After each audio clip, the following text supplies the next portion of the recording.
Daily class लगेगी भाई, alternate नहीं, डेली लगेगी।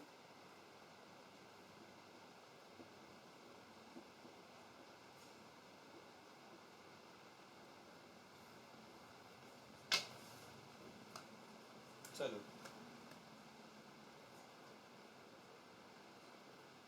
तो यहाँ पर भाई 3 पेपर है। एक है आपका फर्स्ट पेपर है, ठीक है। फर्स्ट पेपर में 3 बुक है आपके पास, सॉरी 2 बुक है आपके पास। एक आपके पास लीनियर अलजेब्रा है। जिनके घर में आवाज हो रही है भाई माइक बंद कर दे अपना। जिनके घर में आवाज हो रही माइक बंद कर दो भाई। आवाज हो रही घर में तो माइक बंद कर दो। लीनियर अलजेब्रा है भाई, ये आपकी डॉक्टर विनोद कुमार जी की बुक है, ठीक है। और इसी में एक बुक और भी है आपके पास, मैट्रिसेस। यही बुक हमसे स्टार्ट करेंगे हम, ठीक है। यही बुक से स्टार्ट करेंगे।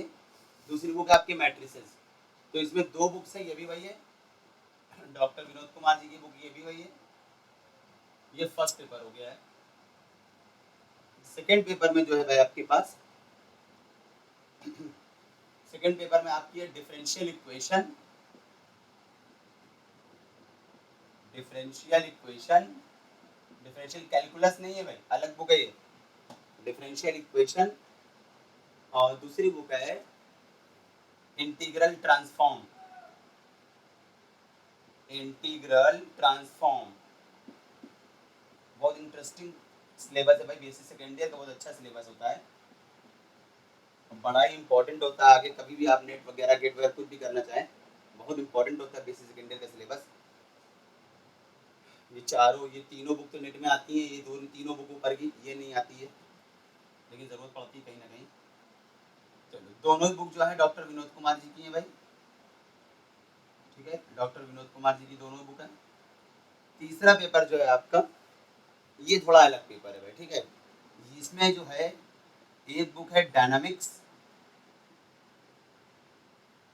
दूसरी बुक है आपकी स्टैटिक्स,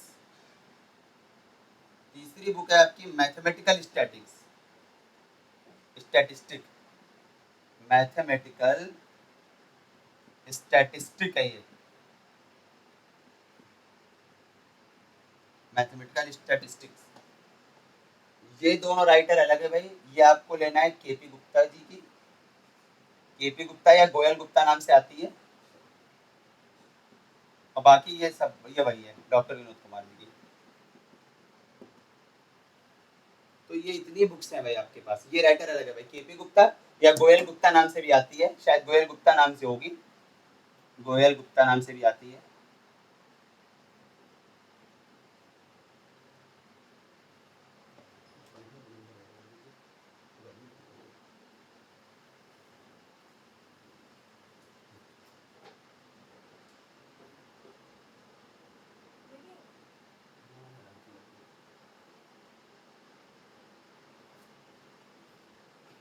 तो इतनी बुक्स हैं भाई आपके पास।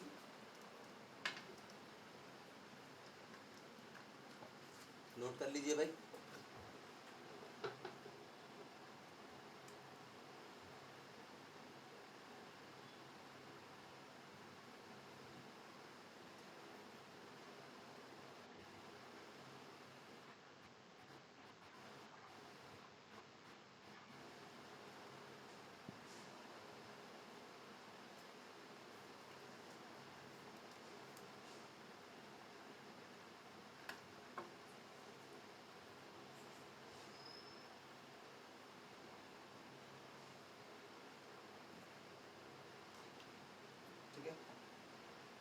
ठीक है। इसमें 50% ये आती है। इसमें तो भाई 50-50% दोनों आई, दोनों बुक 50% ये आती, 50% ये आती है। इसमें 70% ये आती है, 30% ये आती है, यानी 70% है। ये 30% आती है। इसमें जो है ये 50% आती है, ये 50% आती है, ये आपकी 20% है, ये 30% आती है। और इसमें ये वाली 70% आती है भाई, और ये वाली 30% है। ये दोनों 50-50% है, 50% ये 50% ये, यानी एक पेपर में आधा आधा सिलेबस ये। और यूजुअली जो बता रहे हैं ये पेपर ऑब्जेक्टिव रहता है भाई कई सालों से, ये पेपर ऑब्जेक्टिव, बाकी सब डिस्क्रिप्टिव। अब अगले साल कुछ बदल जाए अलग की बात है, लेकिन यूजुअली यही होता है भाई आपका, ये पेपर ऑब्जेक्टिव रहेगा। बदल जाएगा मतलब ये ऑब्जेक्टिव तो रहेगा रहेगा, अगर कोरोना वगैरह हुआ तो सब ऑब्जेक्टिव हो जाए, जैसे कि इस बार हो रहा है, अलग की चीज़ है। लेकिन आप जो है यूजुअल चीज़ ही मान के चलो भाई, अगले साल हो गया तो ठीक है, कोई चीज़ चेंज नहीं तो कोई बात नहीं। यूजुअल हमेशा यूजुअली ये फर्स्ट पेपर ही ऑब्जेक्टिव होता है खाली, बस सिर्फ फर्स्ट पेपर ऑब्जेक्टिव होता है बस ये वाला। बाकी ये दोनों पेपर डिस्क्रिप्टिव होते हैं, ये सेकंड पेपर भी डिस्क्रिप्टिव होता है, थर्ड पेपर भी डिस्क्रिप्टिव होता है, ठीक है। चलिए तो हम लोग जो है शुरू करने जा रहे हैं भाई, सबसे पहले शुरू करने जा रहे हैं हम लोग मैट्रिसेस। इजी बुक भी है, इम्पोर्टेंट भी है, और हमेशा के लिए इम्पोर्टेंट है।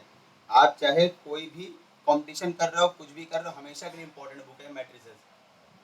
नेट वगैरह में यहाँ तक बुक आती है, ये 3 बुक नेट में आती है इसमें से, ये 3 बुक नेट वगैरह, नेट गेट कभी भी आप कुछ करोगे आगे फ्यूचर में, ये 3 बुक बड़े इंपॉर्टेंट है। या कहीं BHU वगैरह का MSc एंट्रेंस दे रहे हो, या IIT जैम की तैयारी कोई कर रहे हो, IIT से MSc करना चाह रहे हो, तो ये 3 बुक बड़ी इंपॉर्टेंट है, 3 बुकों पर की। बाकी ये 3 बुक से लगभग नहीं आता है, लेकिन आपके आपके सिलेबस में, आपके में आता है, हम आगे बता रहे कॉम्पिटिशन वगैरह में। तो सबसे पहले हम लोग शुरू करने जा रहे हैं मैट्रिसेस।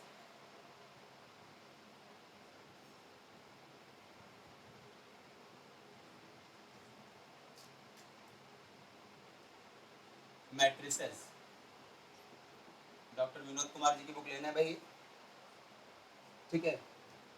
तो मैट्रिसेस क्या होती है भाई, ये आपको मालूम ही है, मैट्रिसेस वगैरह थोड़ा सा पढ़े हुए हो 11th या 12th में, जिसमें भी रहो भाई आपके सिलेबस में। अब सिलेबस अलग हो गया भाई।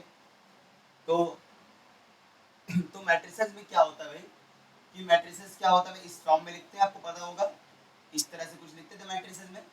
यहाँ पर ऐसे ये इस फॉर्म में रेक्टेंगुलर एरे टाइप का होता था ये, ऐसे इसमें कुछ लिखते थे 1 2 3 4 5 6 7 8 9, इस तरह से कुछ लिख देते थे हम लोग, याद होगा, ठीक है ना। तो ये हो जाती थी आपकी मैट्रिसेस। इसमें ये रो होती थी, पहली रो, दूसरी रो, तीसरी रो, ये होता था पहला कॉलम, दूसरा कॉलम, तीसरा कॉलम, है ना। इस तरह से कुछ चीज़ हुआ करती थी। तो बस वही चीज़ यहाँ पर है कि मैट्रिसेस एक रेक्टेंगुलर एरे होता है। रेक्टेंगुलर एरे मतलब समझते हो, एरे का मतलब ये एरिया इस टाइप का कुछ, ठीक है। तो रेक्टेंगुलर एरे होता है जिसमें एलिमेंट्स हैं जो होते हैं वो रो और कॉलम में अरेंज होते हैं, ठीक है। इसे डेफिनेशन नहीं लिखने की जरूरत है बिल्कुल भी। जनरल यूजुअली मैट्रिक्स को इस तरह डिनोट करते हैं भाई, मैट्रिक्स को इस तरह डिनोट करते हैं, ये तो हटा दे रहे हैं, इस तरह डिनोट करते हैं। कहीं लिखा ए बराबर लिखा जाता है, जनरल मैट्रिक्स ये होती है भाई, A11, A12, A13, A1n, फिर A21, A22, A23, A2n, फिर A31, A32, A33, ऐसे चलते रहो, A3n, ऐसे इस तरह से भाई चलता रहेगा भाई। इसी तरह से 4-1 वाला, फिर 4-2 वाला, आखिरी वाला आ जाओ AM1, AM2, AM3, AMN। मतलब ये आपकी पहली रो है, ये दूसरी रो है, ये तीसरी रो है, आगे चौथी रो, पांचवी रो, छठवीं रो, सातवीं रो, आखिर में एम लिख दिया तो ये एमवी रो, एमएथ रो, एमएथ रो। ऐसे ये फर्स्ट कॉलम, ये भाई आपका ये ए बराबर लिखा है, ये आपकी R1 first row, R2 second row, R3 third row, इस तरह चलते रहोगे भाई। ये आखिरी में एमएथ रो, एमएथ रो, एमवी रो, रो, रो जानते हो ना, पंक्ति, ROW रो, ये सब रो हैं, ये सब इधर वाली सब रोज हैं। अच्छा ये सब इधर वाले क्या हैं, कॉलम्स हैं। ये C1 first column, C2 second column, C3 third column, ऐसे चलते रहोगे भाई। ये कितने ये चल रहा है, n चल रहा है इधर, ये हो जाएगा nth कॉलम, ठीक है। तो कितने रो हैं, आपके इधर वाले कॉलम चल रहे हैं, ये कॉलम्स हैं, इधर जो है कॉलम्स हैं, m रोज हैं और n कॉलम्स हैं, m बाई n, m रोज हैं n कॉलम्स हैं, m रोज n कॉलम्स।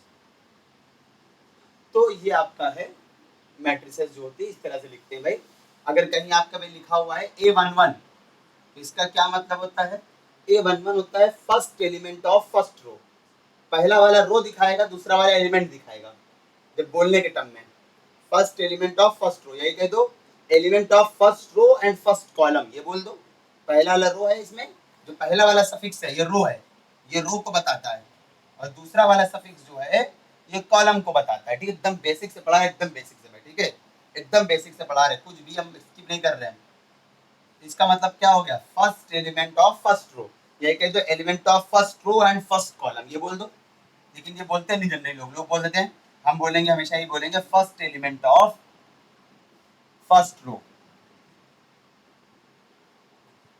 ये पहला वाला बात रो दिखा रहा है और दूसरा वाला कॉलम दिखा रहा है कि जो एलिमेंट बोल दो इसे। एलिमेंट को एंट्री बोलते हैं, एंट्री, एंट्री बोलते हैं, first entry of the first row. जैसे A11 की जगह A12 लिखा तो हो जाएगा second element of first row, ये हो जाएगा आपका second element of first row. ठीक है, कहीं दिक्कत तो बताइएगा भाई। ये कहना है आपका second element of first row. जैसे मान लो सपोज करो A23 लिखा, इसका मतलब हो जाएगा third element of second row, यानी तीसरी रो, सॉरी दूसरी रो का तीसरा element, third element of second row, मतलब दूसरी रो का तीसरा एलिमेंट, थर्ड एलिमेंट ऑफ कौन सी रो? Second row. जो पहला वाला रो बताएगा, दूसरा वाला सफिक्स कॉलम बताता है, तो ये भी कह सकते हो, क्या बोल सकते हो? Element of the second row and third column, ये भी बोल सकते हो आप ऐसे बोल सकते हो element of second row and third column, third column ये भी बोल सकते हो आप ऐसे बोल सकते हो, आपकी मर्जी है जो बोलिए। लेकिन जनरली ये बोलने में टाइम लगता है, इसलिए बोल देते हैं second element, third element of second row, second element of first row, first element of first row. ठीक है, इस तरह से बोल देते हैं भाई हम लोग बातें। इसको लिख रहे हो तो लिख लो भाई, स्क्रीनशॉट ले, स्क्रीनशॉट ले लीजिए, आपकी मर्जी है। ठीक है, बहुत आराम से पढ़ा है, कहीं कोई दिक्कत हो बताइएगा। ठीक है,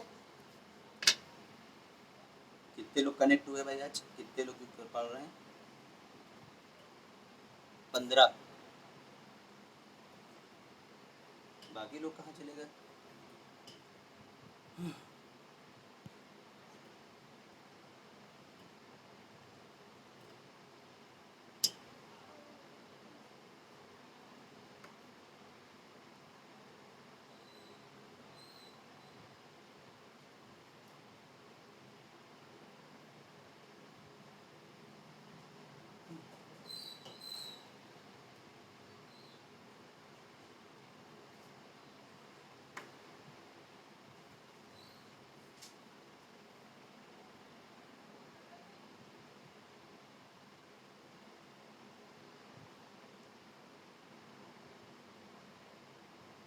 ठीक है, जैसे ये लिखा, अगर अब जनरलाइज कर दो जरा, इरेज कर दे भाई, कोई बता देना, मना कर देना फौरन कि नहीं लिख रहे हैं, कोई लिख रहा हो तो बता देना भाई। ठीक है,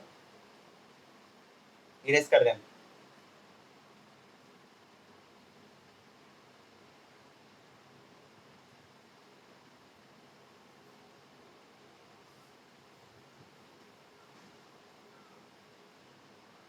देखो भाई, तो इसका मतलब था ये। अच्छा, इसको शॉर्टकट में ऐसे भी लिखते हैं इस बड़ी सी मैट्रिक्स को, इस बड़ी सी मैट्रिक्स को बार बार लिखना ना पड़े, इसलिए हम लोग इसको ऐसे भी लिख देते हैं। ए यहाँ लिख दिया AIJ, M रो N column, M cross N, ऐसे भी लिखते हैं इसको। इसका मतलब क्या हो गया? इसका मतलब यही होता है जो ऊपर लिखा हुआ है मैट्रिक्स पूरी। ठीक है, जो ऊपर लिखी हुई है यही पूरी मैट्रिक्स है, इसका मतलब शॉर्ट में ये लिख देते हैं। इसका मतलब क्या हो गया? आई जहाँ क्या है, वेयर आई जो है इसमें, आई, आई कौन बताता है? पहला वाला सफिक्स रो को, रो कितनी है? M, तो आई जो है वो 1 से m है और j जो है वो 1 से n है। आई जो है वो 1 से m है और j जो है वो 1 से n है। ठीक है, तो ये जो है आपका ये रो बताता है ये वाला, और ये वाला कॉलम बताता है। इसको शॉर्ट में से जब कभी भी ये चीज लिखेंगे ना भाई, जब कभी भी ये लिखेंगे हम शॉर्ट में, तो समझ जाना कि ये पूरी, ये इसका मतलब ये पूरी बड़ी सी मैट्रिक्स है, ये पूरी ये मैट्रिक्स है इसका मतलब। ठीक है, इसमें m रो है n कॉलम्स हैं। ठीक है, m रो है n कॉलम्स हैं। अब m और n इक्वल हो भी सकते हैं और नहीं भी हो सकते हैं। ठीक है, m और n इक्वल हो भी सकते हैं और नहीं भी हो सकते, दोनों पॉसिबिलिटी है। ठीक है, चलो वो बाद में भी आगे उसके बारे में और बताएंगे। अच्छा, ए आई जे का मतलब क्या होता है? ए आई जे को कहते हैं जेथ एलिमेंट ऑफ आईएथ रो। अभी बताया था ना इसका मतलब, अगर ए वन टू होता तो second element of first row, तो इसको ए आई जे को बोलते हैं हम लोग जेथ एलिमेंट ऑफ आईएथ रो, या जेथ एंट्री ऑफ, एलिमेंट या एंट्री जो बोल दो आप, एंट्री ऑफ आईएथ रो, मतलब ith रो की jth एलिमेंट, ith रो का jth एलिमेंट, या ith रो की jth एलिमेंट एंट्री, बात वही है। तो aij, ठीक है, तो aij का मतलब हो जाता है jth एलिमेंट ऑफ ith रो। तो ये चीज होती है भाई। कुछ लिख रहे हो तो लिख लेना भाई। तो शॉर्ट में हम इसको ऐसे ही लिखा करेंगे। अब फर्स्ट रो सेकंड रो ये सब तो आपको मालूम ही है क्या होता है भाई। अच्छा, एक चीज में होती है डायगोनल। डायगोनल दो तरह के होते हैं इसमें। क्या होते हैं भाई डायगोनल? एक डायगोनल जो है आपका ये वाला होता है, एक ये वाला होता है डायगोनल, ये इतना, ये डायगोनल, ये इतना डायगोनल, ऐसे ये जा रहा है ना दिख रहा डायगोनल। एक ये डायगोनल होता है और एक ये ऐसे वाला डायगोनल होता है, एक ऐसे वाला डायगोनल होता है, ये वाला इधर तरफ वाला। लेकिन मेन डायगोनल, प्रिंसिपल डायगोनल ये कहलाता है, ये वाला जो पार्ट कहलाता है, ये वाला डायगोनल, ये वाला जो है इसको बोलते हैं हम लोग प्रिंसिपल डायगोनल। और इसी से मतलब होगा आपको हमेशा प्रिंसिपल डायगोनल, मुख्य विकर्ण हिंदी में कहते हैं भाई। हिंदी ना समझ में आए तो बोल देना, किसी कोई चीज हिंदी पूछना हो, ठीक है, दोनों बता सकते, कोई दिक्कत नहीं। प्रिंसिपल डायगोनल हिंदी में कहते हैं मुख्य विकर्ण। तो प्रिंसिपल डायगोनल आपका ये वाला, जब भी हम कहेंगे डायगोनल तो समझ जाना इसी डायगोनल की बात हो रही है। ठीक है, इसी डायगोनल की बात हो रही है। जब भी हम कहेंगे डायगोनल तो डायगोनल का मतलब हो गया इसी डायगोनल की बात हो रही है, इस डायगोनल की, कभी इस डायगोनल की बात नहीं होगी, ये नॉन प्रिंसिपल डायगोनल हो जाएगा। ठीक है, अगर कभी आपसे कहे डायगोनल एलिमेंट्स तो इसका मतलब होगा ये सारे की बात हो रही है। अगर आपसे वर्ड बोल दे, क्या वर्ड बोल दे, आपसे कहते हैं diagonal elements, diagonal elements, diagonal elements कौन हो जाएंगे? A11, A22, देखो ये वाले पूरे डायगोनल वाले, A33, ठीक है ना, इसी तरह से चलते रहो भाई, AMN, ठीक है, इस तरह से पूरे आपके डायगोनल एलिमेंट हो जाएंगे। तो कभी भी आपको डायगोनल एलिमेंट बोलेगा तो ये वाले डायगोनल एलिमेंट हो जाते हैं। ठीक है, डायगोनल एलिमेंट के बारे में आपको बोलेगा कब? ये हमेशा मोस्टली आपको स्क्वायर मैट्रिक्स में बोलता है। डायगोनल एलिमेंट के बारे में हमेशा स्क्वायर मैट्रिक्स में ही बात होती है। स्क्वायर मैट्रिक्स क्या होती है भाई, सुन लेना जरा सा। ठीक है, स्क्वायर मैट्रिक्स की हमेशा बात जब होगी जब आपका न जितनी रो हो उतने ही कॉलम हो। अब देखना जरा सा, ये लिख दिया हमने, ये लिख दिया हमने, ठीक है, ये लिख दिया हमने। देखो अब क्या है, एन रोज हैं, देखो पहली रो, दूसरी रो, तीसरी रो, चौथी रो, पांचवी रो, एनवी रो, पहला कॉलम, दूसरा कॉलम, तीसरा कॉलम, कहां तक गया? एनवा कॉलम। तो एन रोज हैं और एन कॉलम्स हैं। जब एन रोज एन कॉलम्स हो जाएंगे, जितनी रो हो जाएगी उतने ही कॉलम हो जाए। एन रो एन कॉलम, जितनी रो हो उतने ही कॉलम हो जाए, तो उसे बोलते हैं स्क्वायर मैट्रिक्स। हम लिखा देंगे, इसको लिखा देंगे, जितनी रो हो उतने ही कॉलम हो, तो उसे बोलते हैं स्क्वायर मैट्रिक्स। और डायगोनल की बात जब भी होगी ना, हमेशा स्क्वायर मैट्रिक्स में ही होती है। ठीक है, तो डायगोनल एलिमेंट्स का मतलब हो गया ये वाला टर्म। डायगोनल एलिमेंट्स हो जाएंगे A11, A22, A33, A44, A55, चलते रहो, ANN। तो जब भी डायगोनल एलिमेंट की बात होगी तो उसका मतलब हो जाएंगे ये वाले पूरे। और डायगोनल एलिमेंट में सफिक्स हमेशा सेम होते हैं। देखो नीचे 11, 22, 33, 44, 55, NN। तो डायगोनल एलिमेंट में सफिक्स हमेशा सेम होते हैं, याद रखना, सफिक्स हमेशा सेम होते हैं। A11, 22, एक के नीचे 33 होगा, 44 होगा, 55 होगा, एम एन नहीं होगा, एन एन होगा या एम एम होगा। डायगोनल एलिमेंट्स में सफिक्स हमेशा सेम होते हैं भाई, ठीक है। तो इस वजह से ये बात याद रखना भाई, इसीलिए जब भी बात करेंगे डायगोनल की बात तभी करेंगे स्क्वायर मैट्रिक्स। स्क्वायर मैट्रिक्स क्या होती है? जिसमें number of rows equal to number of columns हो। स्क्वायर मैट्रिक्स क्या होती है? नंबर ऑफ रोज, जितनी रो हो उतने ही कॉलम हो, तो उस मैट्रिक्स को कहते हैं हम लोग स्क्वायर मैट्रिक्स, ठीक है। जितनी रो हो उतने ही कॉलम हो, number of rows equal to number of columns, that matrix is called square matrix, ठीक है। ये बात याद रखना। चलिए कुछ लिख रहा हो तो लिख लो भाई। डायगोनल एलिमेंट्स को शॉर्ट है ये भी लिख सकते हो भाई। डायगोनल एलिमेंट या कहो सीधे सीधे क्या बोल दो, ए आई आई। ए आई आई, अरे ए आई आई का मतलब वही हो गया डायगोनल एलिमेंट। आई क्या है? 1 से n। आई आपका क्या है यहाँ पर? आई, अब ये दोनों सेम हो गया तो ये सिर्फ आई है यहाँ पर, और ये जे भी वही सेम है ये से।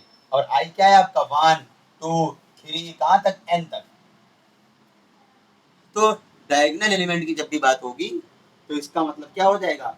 डायगोनल एलिमेंट का मतलब हो जाएगा कि आपके सेम सफिक्स होंगे, a11 a22 a33 a44 a55, ठीक है। जनरली जनरलाइज करो तो ए आई आई लिख दे तो इसका मतलब है डायगोनल एलिमेंट की बात हो रही है। नीचे सेम सफिक्स हो गया ना, या ए जे जे बोल दे, ए के बोल दे, ए एन एन बोल दे, ठीक है। लेकिन मोस्टली ए आई आई बोलता है हमेशा। तो ए आई आई का मतलब हो जाएगा डायगोनल एलिमेंट्स, ठीक है। जब भी ए आई आई लिखा होगा इसका मतलब किसकी बात हो रही है? आपके डायगोनल एलिमेंट्स की बात हो रही है।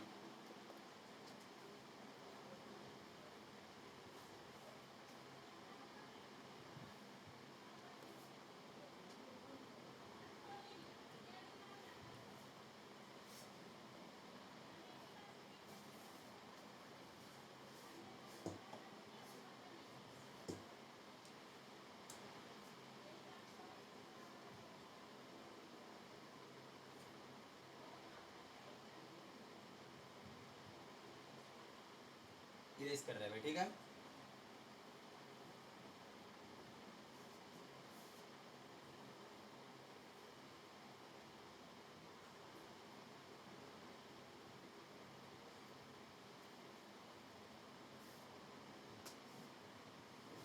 अब इसमें आते हैं हम लोग types of matrices.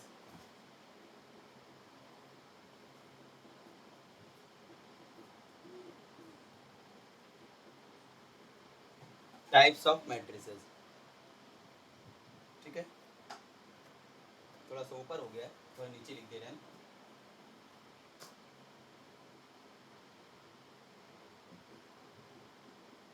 Types of matrices. Types of matrices में भाई क्या है? टाइप्स ऑफ मैट्रिसेस में पहली मैट्रिक्स है आपकी रो मैट्रिक्स। रो मैट्रिक्स क्या होती है भाई? रो मैट्रिक्स पहले सुन लेना फिर लिख भी देंगे। A matrix which contain only one row. ऐसी मैट्रिक्स जिसमें सिर्फ एक रो हो, नंबर कॉलम कितने हो उससे मतलब नहीं है, रो सिर्फ एक हो। ऐसी मैट्रिक्स जिसमें नंबर ऑफ रोज कितनी हो? एक। तो लिख रहे हैं हम अ मैट्रिक्स, ठीक है। A matrix which has only one row is called row matrix. जिस मैट्रिक्स में सिर्फ एक ही रो होती है उसे हम लोग कहते हैं रो मैट्रिक्स। एग्जाम जैसे इसको जनरल रो मैट्रिक्स होती क्या है? आपने ये लिख दिया ए बराबर ये लिख दिया आपने ए आई जे, ठीक है, 1 × n।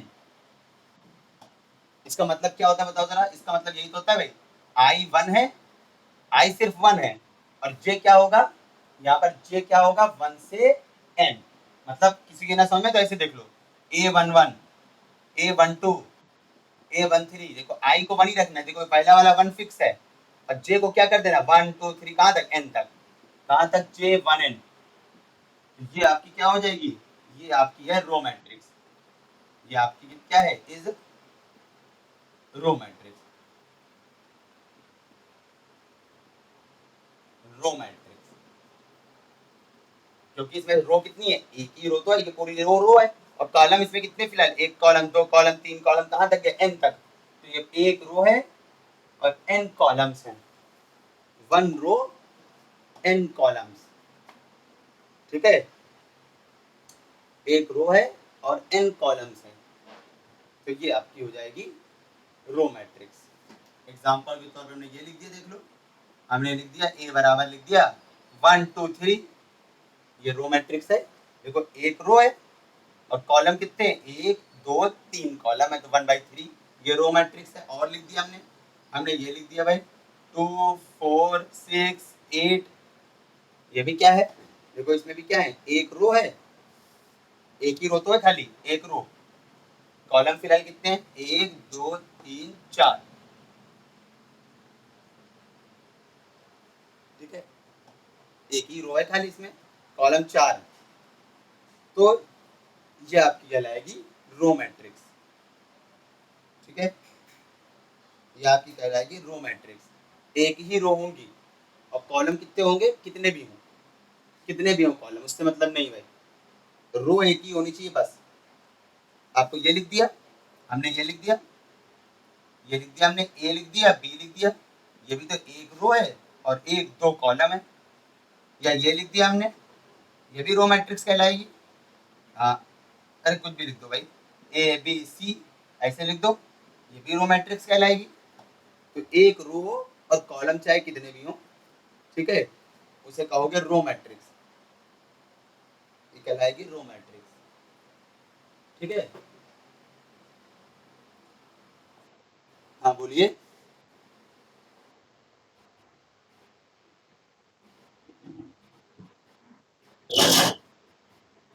हाँ हाँ,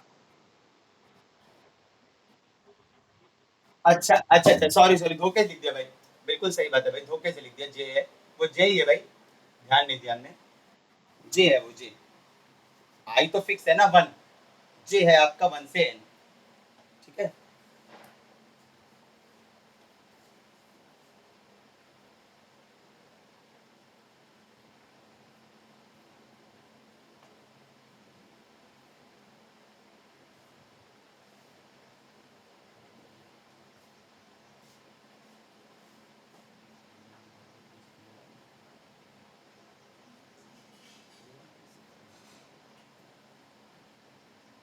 चलिए, तो ये होती रो मैट्रिक्स भाई, जो लोग कोई नया है भाई बता दे भाई, 40 मिनट बाद डिस्कनेक्ट हो जाता है ये, हालांकि आज क्लास नहीं लगाएंगे डिस्कनेक्ट होने के बाद, आज थोड़ा लेट भी हो गया, और अभी शुरुआत में थोड़ी, क्योंकि ऑनलाइन है, बहुत ज़्यादा हो जाएगा, आप अभी इतना ज़्यादा की ज़रूरत नहीं है, डेली लगेगी तो रेगुलर बना रहेगा, ऑल्टरनेट लगा तो रेगुलरिटी नहीं आ पाती ना, तो इसीलिए आज तो डिस्कनेक्ट हो गए तो क्लास ऑफ कर देंगे हम, ठीक है, बाकी कल से डिस्कनेक्ट होगा तब भी लगाएंगे उसके बाद भी।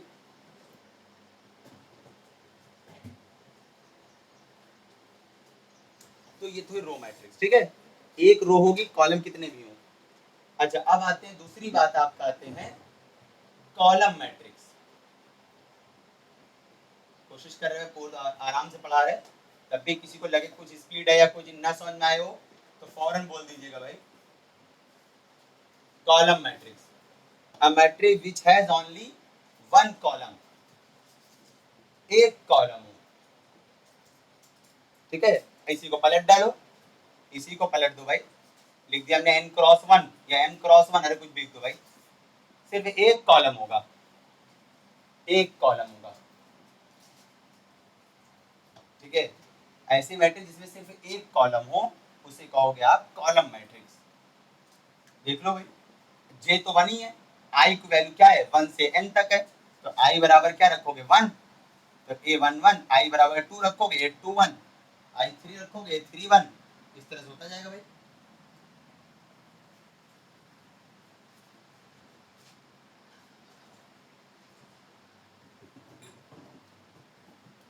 i3 रखोगे a31, इसी तरह से आई बराबर कितना है n तक है ना, तो आई n रखोगे तो n1, तो n रोज हो गई, सॉरी n रोज और 1 कॉलम, ठीक है।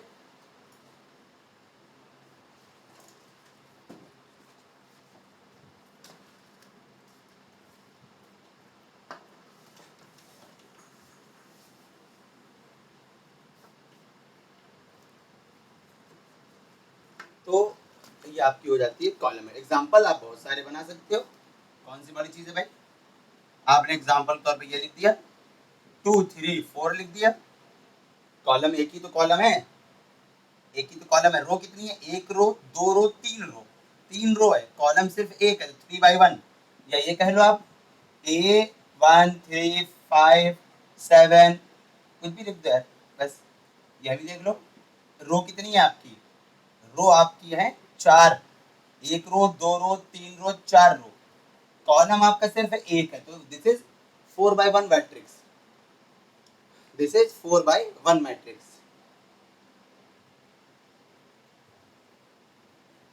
तो ये चीज होती है भाई। तो ये थी कॉलम मैट्रिक्स।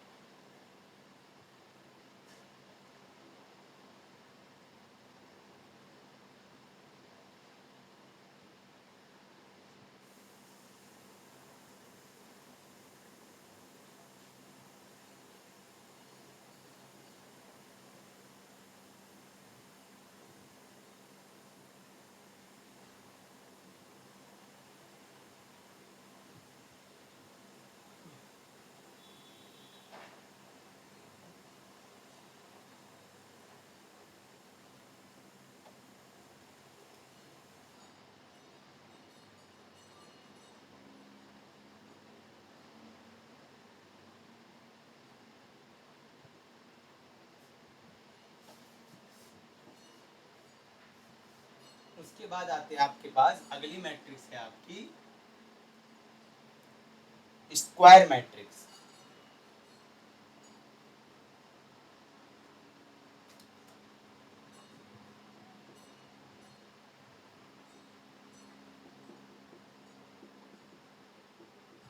स्क्वायर मैट्रिक्स क्या होती है भाई? अभी बताया था, अ matrix which has equal number of rose and column.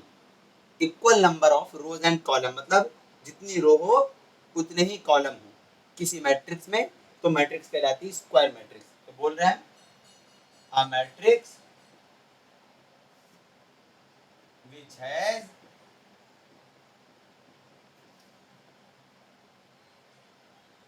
Equal number of rows and columns is called square matrix।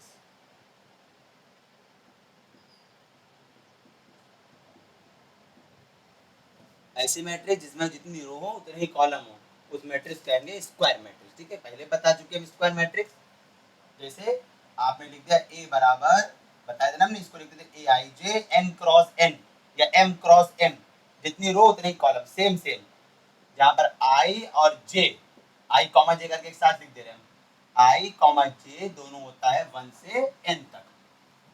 ठीक है, तो ये होती है आपकी स्क्वायर मैट्रिक्स में number of rose and number of columns equal होते हैं भाई। जितनी रो होती है उतने ही कॉलम होते हैं किसी मैट्रिक्स में, तो मैट्रिक्स कहलाती है आपकी स्क्वायर मैट्रिक्स। आप इसको ऐसे एक्सप्लेन करके लिखना आता है ना, इसको तो बता ही चुके एक्सप्लेन करके पूरा। ठीक है ना, ये तो पूरा बता ही चुके। इसका मतलब है A11 A12 A13 A1n A21 A22 A23 A2n। अरे बस बहुत है भाई, डैश डैश AN1 AN2, ये तो मालूम है, पीछे बता चुके, इसलिए स्पीड में लिख दे रहे हैं। तो जितनी रोज हो उतने ही कॉलम्स हो, तो उसे कहते हैं स्क्वायर मैट्रिक्स। ठीक है, अच्छा स्क्वायर मैट्रिक्स जब होगी तो इसमें ये वाला पार्ट कहलाता था डायगोनल, है ना, ये प्रिंसिपल डायगोनल या डायगोनल। ठीक है, इसी में प्रिंसिपल डायगोनल डायगोनल आता है। इसी में यहाँ पर एक चीज और आती है, ट्रेस ऑफ मैट्रिक्स। यहीं पर हम बता दे रहे हैं, आपकी बुक में अलग जगह लिखी हो कई डेफिनेशन, हम यहीं पर बता दे रहे हैं स्क्वायर मैट्रिक्स में ही ट्रेस ऑफ मैट्रिक्स क्या होता है। ट्रेस का मतलब होता है ये एलिमेंट्स का सम।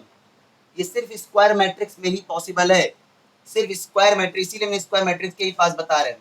It is possible only in square matrix. Trace of a matrix क्या होता है?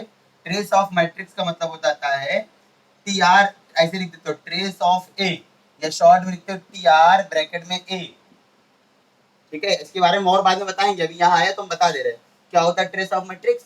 इन एलिमेंट्स का सम, डायगोनल एलिमेंट्स का सम, A11 A22 A33 कहाँ तक, ANN तक। ये बाद में इसके और एक्सप्लेन करेंगे। स्क्वायर मैट्रिक्स आ गई तो हम बता दे रहे हैं स्क्वायर मैट्रिक्स में ही पॉसिबल है ठीक है, कई बार लोग एमएससी कर लेते हैं, कई लोगों को पता नहीं होता है कि स्क्वायर की ट्रेस कब निकलता है। ट्रेस सिर्फ स्क्वायर मैट्रिक्स में ही पॉसिबल है बस, क्योंकि डायगोनल की बात भी सिर्फ स्क्वायर मैट्रिक्स में ही होती है और कहीं नहीं होती है। ठीक है, तो ट्रेस ऑफ मैट्रिक्स का मतलब होता है डायगोनल के एलिमेंट का सम। ठीक है, कोई ऐसी जिसको किसी को ना समझ में आए हो तो बता सकते हो भाई। ठीक है, ठीक है, किसी को कोई प्रॉब्लम हो पूछ सकते हैं भाई। आज हम इतने देख रहे हैं तो बीच में डिस्कनेक्ट हो जाएगा, फिर अधूरे में छोड़ना पड़ेगा हमको, क्योंकि 2 मिनट बाकी, मुश्किल डिस्कनेक्ट होने में 2 मिनट, 2 मिनट के अंदर डिस्कनेक्ट हो जाएगा 2 मिनट बाद। तो ये थी भाई आपकी, यहाँ तक आज इतना ही रख रहे हैं हम लोग स्क्वायर मैट्रिक्स। अगर किसी को कोई चीज ना समझ में आई हो तो पूछ लीजिए भाई। ठीक है, किसी को कोई चीज ना समझ में आई हो तो पूछ सकते हैं भाई। कोई प्रॉब्लम कर रहा हो कोई भी चीज किसी को तो पूछ लीजिएगा जरूर, ग्रुप में और ऐसे ही क्लास में जैसे आपको पूछना हो। जब online class possible, offline class possible हो सकेगा तो बिल्कुल ऑफलाइन क्लास लगाएंगे। ठीक है, ऑफलाइन